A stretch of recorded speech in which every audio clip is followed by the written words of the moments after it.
Hi friends, ఈరోజు తెలంగాణలో బాగా ప్రసిద్ధి చెందిన యాదగిరిగుట్టకైతే వెళ్ళాను. ఇక్కడ శ్రీ లక్ష్మీ నరసింహస్వామి వారు స్వయంగా సంచరించినట్లు స్థల పురాణం చెబుతుంది. అలాగే ఇక్కడ స్వామివారు స్వయంభుగా వెలిశారు. టెంపుల్కి రీచ్ అవ్వకముందు మనకు ఒక లేక్, అలాగే శిల్పారామం ఇవన్నీ కనబడతాయి. చాలా బాగా దీన్ని రీమాడిఫికేషన్ చేశారు. ఈ రోడ్డు కానివ్వండి, ఆ టెంపుల్ ముందు మనం విజిట్ అయ్యే ప్లేసెస్ కానివ్వండి, చాలా బాగా ఉంటాయి ఇక్కడ. అలాగే దారి మధ్యలో మనకు సురేంద్రపురి కూడా కనపడుతుంది. సో ఈ ప్లేస్ కూడా మస్ట్ విజిటెడ్ ప్లేస్.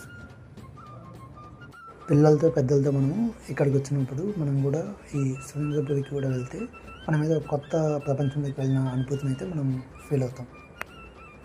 మనం యాదాద్రిలోకి ఎంటర్ అవ్వగానే మనకు ఆ యాదగిరి గుట్ట అయితే కనబడుతూ ఉంటుంది. అలాగే టెంపుల్ కూడా మనకు కొండపైన ఏదైతే ఉందో టెంపుల్, ఆ టెంపుల్ కూడా మనకు కనబడుతూ ఉంటుంది.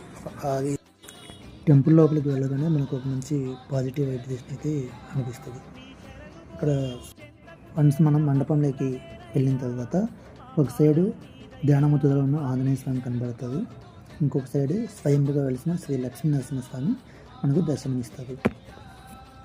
టెంపుల్ని అయితే మనకు చాలా బాగా రెనోవేట్ చేశారు. లైటింగ్స్ అవన్నీ పెట్టి చాలా మంచి ఫీల్ అయితే వస్తుంది.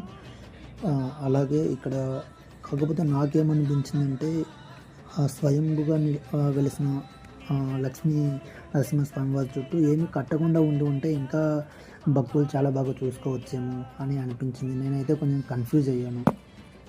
ఇక్కడ కూడా ఎప్పుడు భజనలు అవి జరుగుతూ ఉంటాయి.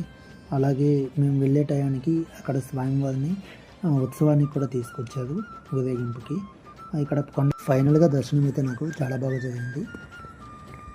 ఇక్కడ నా ఫ్రెండ్స్ చాలామంది చెప్పారు పులిహోర చాలా బాగుంటుందని. ట్రై చేశాను, బాగుంది, నాకైతే చాలా బాగా నచ్చింది కూడా. అలాగే కొండ మీద నుంచి మనకు వ్యూ పాయింట్ అనేది చాలా బాగుంటుంది. అది కూడా చూసుకోవచ్చు, మనం ఆ ఫీల్ని కూడా ఎక్స్పీరియన్స్ చేసుకోవచ్చు. శాంపుల్గా కొన్ని ఫొటోస్ ఇచ్చాను, జస్ట్ వాటిని చూడండి. ఓం శ్రీ లక్ష్మీ నరసింహస్వామి నమః.